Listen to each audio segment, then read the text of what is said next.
Good evening, Shavua Tov. Welcome to Eretz Israel. It's Motzi Shabbat, and we're picking up our constant effort to proceed through the massive magnum opus of Rabbi Nachman Nukati Moharan. It's a book that changed the world. It's still changing the world, life by life, person by person. And it's a real privilege to learn this here with you. And we're in Torah 99 of about 400 and so Torahs. And this one begins with the headline from the Chumash, Sefer Devarim, Moses' replay of the Torah. Ve'etchanan el Hashem be'et tahi lemor. And I begged God at that time, saying. Now the Kotorot, the headlines of each Torah, give us, of course, a beginning point from which to look at the new idea that the Rebbe is going to bring. And the Kotorot is like an introduction to something new. And so I begged to God at that time. Now remember, Moses is talking about his experiences in the desert for 39 years. On the last few days of his life, he's recapping the whole journey of Am Yisrael out of Egypt. And so this time of prayer, Moses was praying to get into the land, and he didn't. So it was a time where God didn't answer Moses' prayer, which is it's kind of hard if you're the Messiah of the generation and God doesn't answer your prayer. It kind of makes you blanch you a little bit, turn your face white. Like, what? I mean, you put me on this 40-year mission, and now I don't get to complete it. I don't get to bring the people into the nation. Well, are you ready for that? Because that might be part of the job, that you don't get to finish the job. And that happens to more people than just one of the greatest people who ever lived. And it happens to a lot of people. And you have to step back and let the one who runs the world run the world. And so Moses prayed 515 prayers to get into Eretz Israel. That's the gematria of the word ve'etchanan, and I will beg, or I begged. And so it's a very good lesson when we get upset when we don't achieve exactly what we set out to. Of course we want to, and we'll keep trying. We're not going to quit. And Moses didn't stop praying until God told him stop. And then all those prayers became a power for other people to get into the land at a later date. And that later date is today. Because Moses' prayer don't disappear from the spiritual memory. They become part of a huge bank deposit of prayers that will be answered in a future time. Maybe a time when people even don't know how to pray. And that might be today. Because there's millions of Jews living all over this world, and they have an open invitation to come back to the land. So it's something that we need to look at very deeply, my relationship to this land, to this promise. Why do I need to go there? It's at war, constant war, from all different sides, inside, outside, in the media, with the bullets and the bombs. It's not stopping so fast. Why do I want to go to the land now? People are still running to get here. People are running to convert non-Jews who see something new.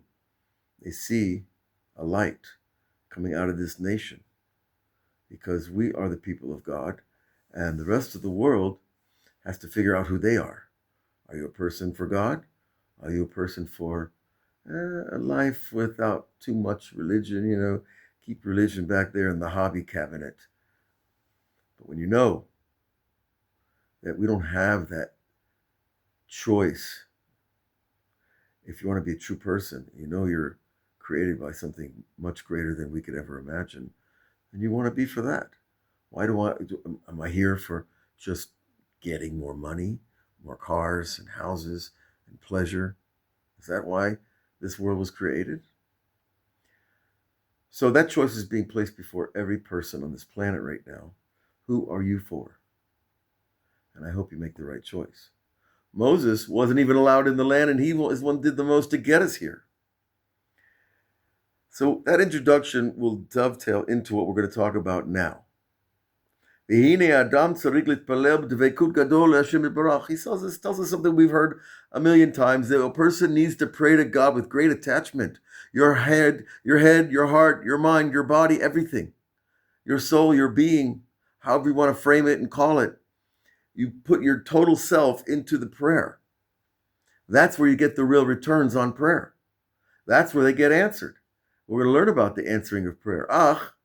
There's a time when a person can't pray, and he has no power or desire.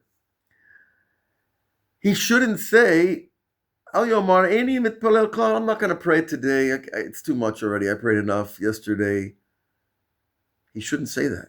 Rather, because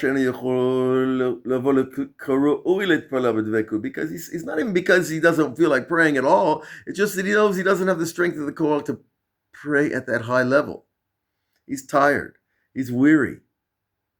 Don't think that those prayers are not worth something. I had a rabbi who told me, even if you go to the synagogue to pray and you fall asleep and, a little mumbling comes out of your mouth, that's called merit. That has weight in heaven. Maybe not much here, but in heaven, they know how to weigh things properly.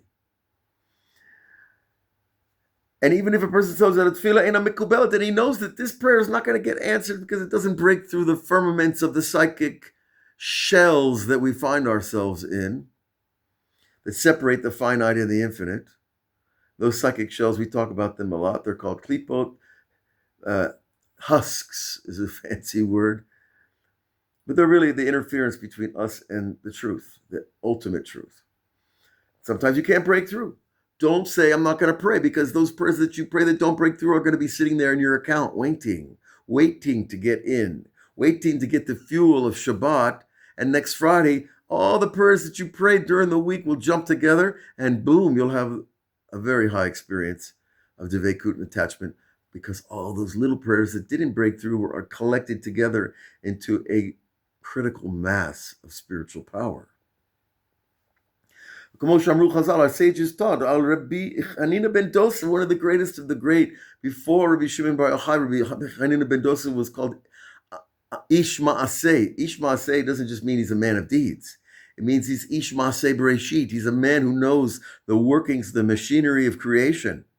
He knows how to get through those psychic filters. And they said about Adam Shaya Mitpalel, Ramulo, he would pray for a sick person, and he could tell them if the person was going to make it or not from his illness. And the students ask him, how do you know, Rebbe? And how do you answer?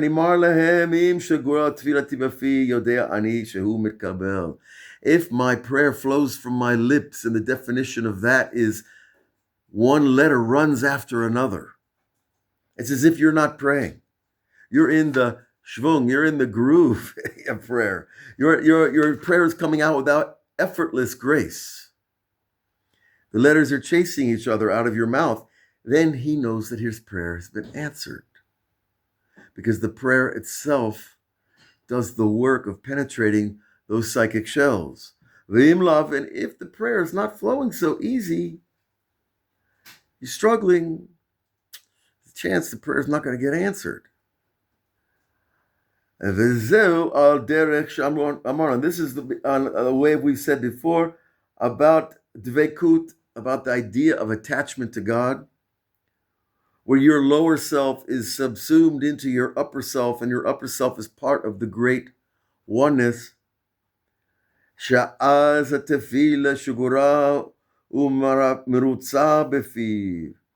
When God blesses you to pray your prayer with that attachment and sweetness, the stream experience, where you know you're not actually speaking normal for yourself, it's flowing so smoothly that prayer is received in love. Even if it's not flowing, keep praying. Don't stop. You don't know which word's going to be the breakthrough word. But when that word hits, you will know, because suddenly, boom, your heart will open. And suddenly you will be in. And you'll enter the word itself, and the word will enter you. And it will expand your heart, and you'll probably start crying. And you'll start feeling with the presence of God how overmastering it is. And why, when God spoke to Moses and Aaron certain times in the Bible, they fell down on their faces because the light is too great. But if that doesn't happen, it doesn't happen every day. It didn't happen to Moses every day. But when it happens, then you have something to measure by in your life, and you'll know. And the Rebbe says, keep praying anyways. Always pray. And if you can't pray with attachment, just use all your power, what you got. Because when you do get to that level of praying with all your power, as is fitting, he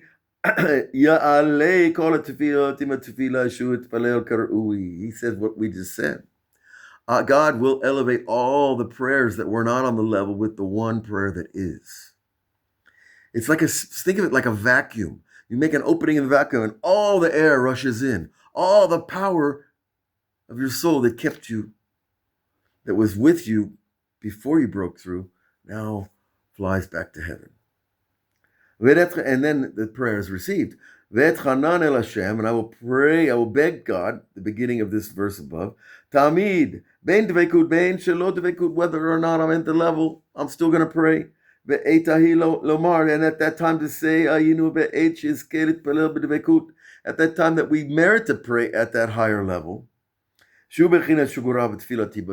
when that prayer is flowing from your lips, at that time, then you know that your prayer has been received because it's flowing through you so smoothly. So this is a very important secret, my friends. Because most of the time, the prayer doesn't flow so smooth. Now, whether you know Hebrew well or you pray in English, Spanish, French, or Russian, it doesn't matter. The flowing of the prayer is the measure of its acceptance. It means God wants your prayer now.